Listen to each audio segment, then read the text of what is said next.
Can you confirm that? I don't have personal issues with my president. If the president has issues with me, go and ask him. After days of intentional and deliberate silence, and of course personal meditation, to address today two issues on my next plan in the fight for the total liberation of our nation. Questions and speculation have been on for as whether, where and when I am going. I'm sure you've heard of them. I'm here to state that I'm a founder of NUP, like you are aware. I did not join NUP, but I was part of the founding blocks of NUP, where I serve as a deputy president in charge of Uganda. I am also here to reaffirm that I'm not leaving NUP, a party I founded with colleagues, consciously, and I'm not here to do anything to destroy or kill it. At least I'm not invited to do so at this moment. At least nobody has moved him to the level of even thinking about deserting a party I founded. That should be understood. So whoever thought that they're hounding me out of NUP, I'm here to assure them that whichever indiscipline, mismanagement, mischievous maneuvers we are going to be in. If you are a leader, a full soldier with bought data to abuse and insult, you insult me from within. And I'm here for keeps. Secondly, I've seen a copy of a letter circulating on social media. The owner of the copy is visible from the bottom of the letter. The letter is addressed to the Right Honourable Speaker of Parliament, and I'm only informed of the contents by copy. I'll not respond to that letter. Self to restate my position as communicated earlier to the party and the nation, that I affirm the fact that I confess no wrongdoing, whether in law or elementary common sense. The position of the law has been clarified to whoever wished to understand, but not to deliberately slander, and those who know deliberately wanted to slander me, or to gain short-term political capital out of the current situation. So I did state my position. It is the position of the law and the common sense.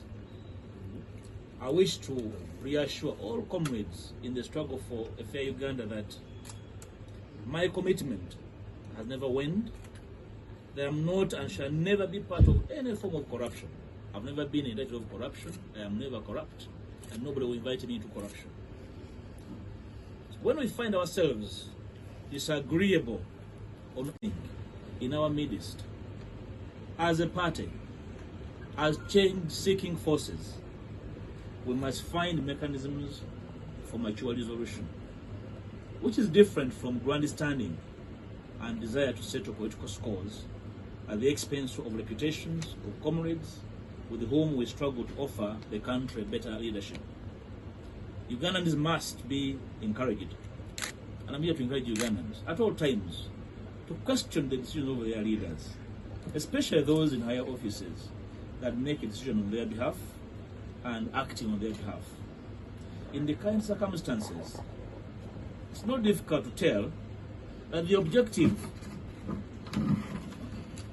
was never on accountability, because no one provides accountability on social media or at press conferences.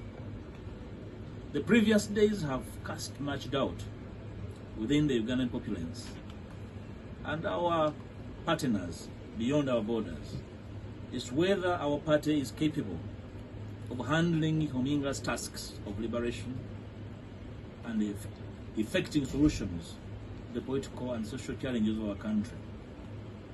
We must regain public confidence as NUP and as the opposition, trust and demonstrate that we are worthy the people's support in leading the charge for change and transformation the Ugandan masses are yearning for. You can note that in the current circumstances, like we are observing all over the last 1.5 months, Museveni has been candid to us, at least, over his dynasty agenda, including the latest reshuffle in the APDF that saw his son ascend the helm of the country's military. Unfortunately, the largest opposition party in the country looks clueless and unable to guide its bruised cadreship on what's next. Even the renewal of the term of the EC commissioners, who bungled and fixed it with the last election, did not raise the curiosity of the largest opposition party in the country.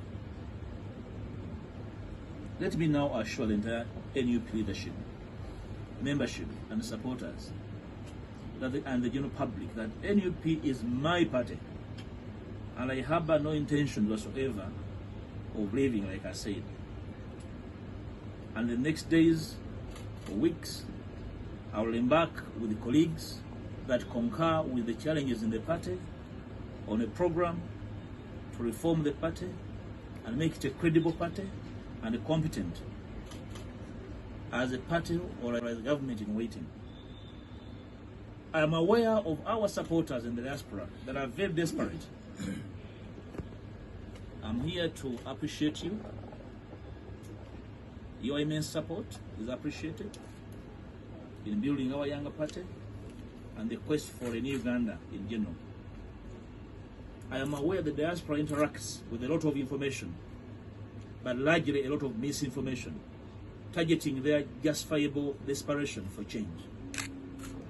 I pledge to you my availability and the clarity of mission and purpose in whatever we do to change the trajectory of our nation.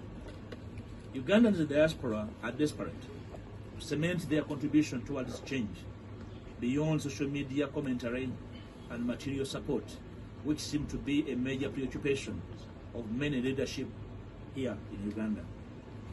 We should be embarking on a joint push for major reforms in our electoral laws and major constitutional shifts to enable diaspora citizenry participation in our electoral activities beyond manipulating the change agenda by selfish individuals here.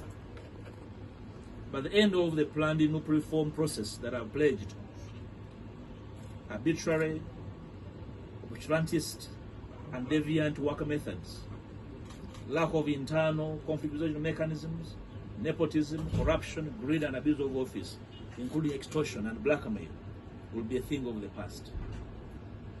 Finally, I will be unveiling to the public what next in the coming weeks, and I will share with the NUP membership and the change-seeking forces what I believe my party and myself can contribute to the change agenda, given the time frame at our disposal and the urgent need for us to coalesce and find bearing for the Uganda that we need in the immediacy.